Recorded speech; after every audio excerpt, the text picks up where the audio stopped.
Assalamu alaikum and welcome back again with our guest Rabbi Bimporat.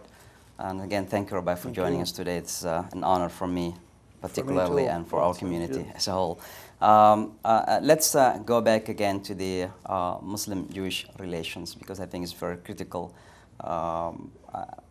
As I said, that in my own short experience with the Muslim community, there is a huge misunderstanding about our Jewish brothers and sisters. Right. And I think the opposite also is true, because I had been invited to some synagogue as well.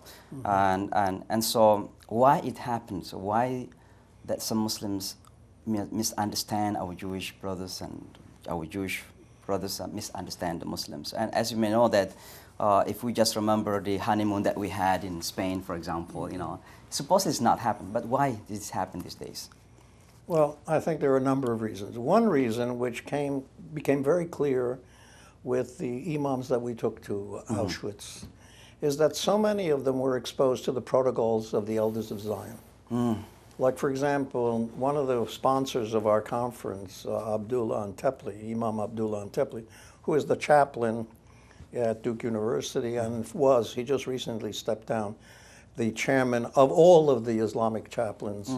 He gave a talk at Seton Hall University where he says, I'm a recovering anti-Semite. And the reason he said that is because when you look at the way he was brought up with this sense that literally there was something inherently wrong with Jews and Judaism. And he says it took a long time for him to overcome that. So I think one reason is that, especially in the Arabic-speaking world, there's in every dialect, there are translations of the protocols. And the protocols say some very, very negative things about Jews and Judaism. So I think that's one reason. Another reason why I think there's a good deal of, is because you have so many radical Muslims. I'm thinking about the terrorists and the extremists who claim to have captured Islam.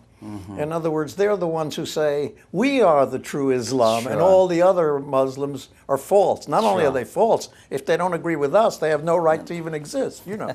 And so that comes across, it seems to me, as a very definite feeling, like if Osama bin Laden is a representative of Islam, which he is not, let me make that very clear, then they say, well, there's got to be so. So who's repudiating himself? Who's repudiating Osama bin Laden? And here, I have to fault the media.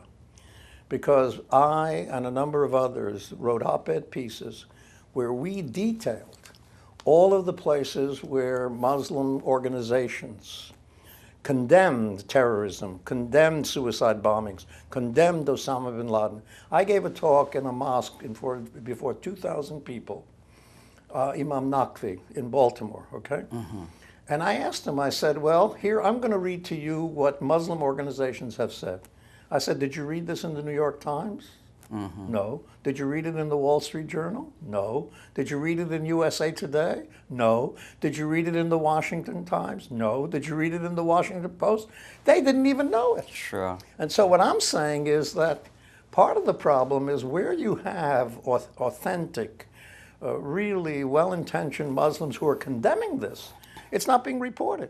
People are not making this aware. So I think that's part of the problem. So where they do try to speak out against this sort of thing, on the other hand, whenever you have any crazy person speaking in the name of Islam saying crazy things, well, that's in the same way that this madman who or our tendency also to generalize, I think, need to be corrected. You know, when I was in one of the synagogues giving a talk, and after finishing my talk, a lady stood up and she said to me, it is simply impossible for us Jews and Muslims to be peaceful.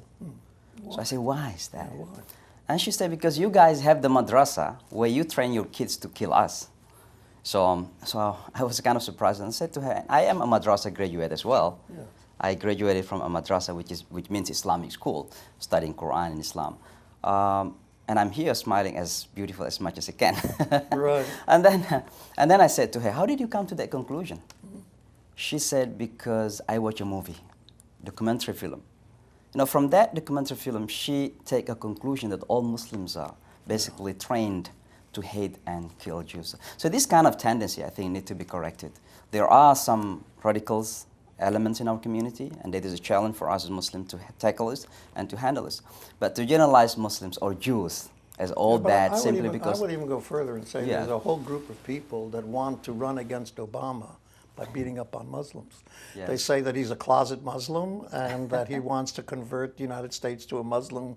So, I mean, crazy. I understand how crazy it is, but you know yourself that when people start hearing crazy things that's repeated and repeated, they say, well, there must be some truth to it. And to take on that particular point, Rabbi, I think politics also certainly contribute into misunderstanding. Absolutely. And I think politicians should educate themselves on how to educate our communities. And it also reminds us about what happened to the Park 51, for example. It was for the first time exposed to the community in 2009 on the front page of New York Times. Nobody talked about that until Rick Lazio, the governor candidate at the time, used it for his own campaign as his campaign tools. So it was the beginning of the controversial of the Park 51. By the way, and so there are many things basically to tackle to minimize the misconception. It gives us the task that we have. Yes.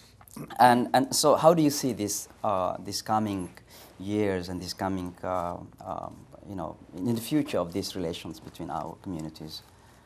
Well, let me tell you what I think. I think that it's very important for the Muslim community to co-opt the Christian, especially the Catholic community, and the Jewish community to help out. Because both communities, both the Catholic and also the liberal Protestants, but mainly the Catholics and the Jewish community, have a long record in terms of civil liberties, civil rights, separation of church and state, defense of the First Amendment, and things of that nature.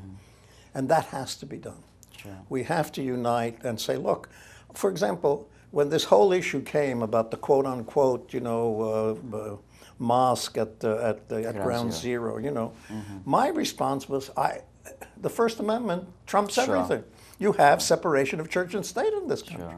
And that's the most important thing that we have to preserve. And I pointed out to them that in the early 20s, when they wanted to build a synagogue on Lexington Avenue, which was an Irish neighborhood, the city would not give them permission to build a synagogue. The city? The city. Not only to the people around. The city would not give it. And it's to the great credit of Mayor Bloomberg that he stood his ground and said, look, it's a matter of separation of church and state. And that's basically what Michael Bloomberg said to me. Yes, exactly. One of the nights I asked him, Michael Bloomberg, being as a Jew and a mayor of the city, you know that the majority of New York is basically opposite. How come you defend this? And he said, I'm not defending you. I'm defending my country. Exactly. That is the First Amendment, religious freedom here in this country. Dear viewers, don't go away. We'll come back again with our special guest, Rabbi Ben Porat. I am a Muslim, Islam my deen, Allah my Lord.